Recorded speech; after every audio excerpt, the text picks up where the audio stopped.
Hello everyone, welcome to yet another video of electromagnetic fields. So in today's video we are going to discuss about divergence of a vector. So in the previous video we have discussed about gradient of a scalar. Now we are going to discuss about divergence. So in this video we are going to demystify what is meant by divergence and how this mathematical definition gives an important concept in the electromagnetic field analysis. So in today's video we are going to see about what is divergence and what are the theoretical framework for divergence and some practical examples. Now first let's see what is meant by divergence. So divergence, in essence, it measures the outwardness or inwardness of a vector field at a given point.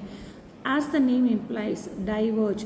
So it means that the vector fields that are emerges from a point and spread out outwards, that is called as divergence.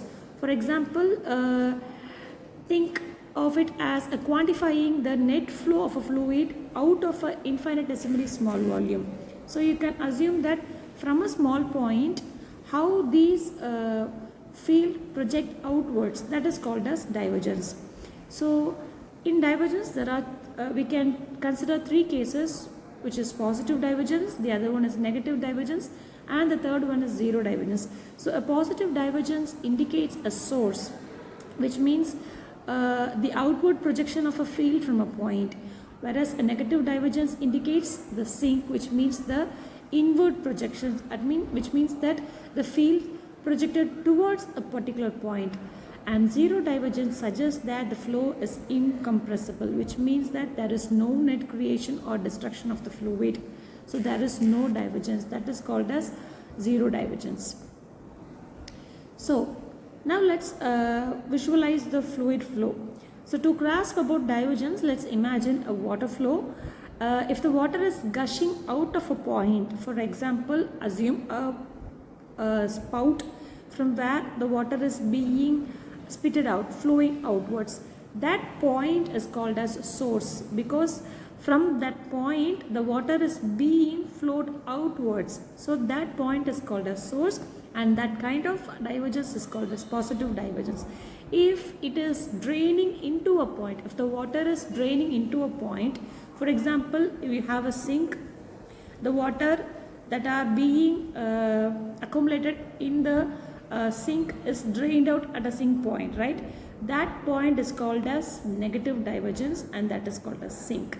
So it is being explained clearly in this diagram, wherein which the divergence is a quantifying value, how much amount of field is being converged or diverged from a point. So it is a quantity, it is a scalar value. So it is given by del dot v. So let v be any vector, let it can be v or a or force, anything. So the divergence of a vector can be defined, can be mathematically represented as del dot the vector, where del is the nebula. So if it is a positive divergence, then it will be greater than 1, greater than 0. If it is negative divergence, it is less than 0. And if there is no divergence, which means it is zero divergence, then del dot v is equal to 0. If the divergence value is equal to 0, then it means that it is a solenoidal vector.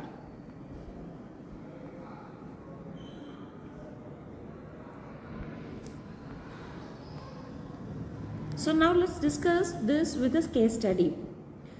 Let us analyze a traffic flow. Consider a city interaction where positive divergence could mean more cars exiting from the intersection than entering, suggesting free flow or an accidents. And negative divergence means a congestion point, where a bottleneck point where too many of vehicles converges or move towards a particular point. And we can also assume a water pipe system, wherein which a network of pipes will be there, and the water is flow from a particular point from the spout outwards, that is called as positive divergence. And negative divergence means you can consider any bathtub or where we have a sink and the water will drain out of that particular point, which is the negative divergence. So through this video we have got a clear understanding about what is meant by divergence. As the name implies, it is the outwards or the spread out or the converging of any field at a particular point. So it gives a quantity value. So it is the resultant of taking a divergence for a vector will yield a scalar. So a divergence measures the net outward flux from a point. So it gives the how much a vector is spread out or how much it converges at a specific location. And the real world application is extended to numerous places like electromagnetism. We can relate it with traffic flow, we can relate it with heat distribution, charge density, and many more. So through this video we have discussed about what is meant by divergence, what is positive, negative, and zero divergence, and we have discussed some real life examples about divergence. So hopefully this video gives an enough content and understanding about divergence. So in the next video we will discuss about an important concept called as curl. So the next step after understanding about divergence, we can easily find out what is meant by curl, because divergence and curl are somehow easily understandable and can be related with each other. So thank you, thanks for listening.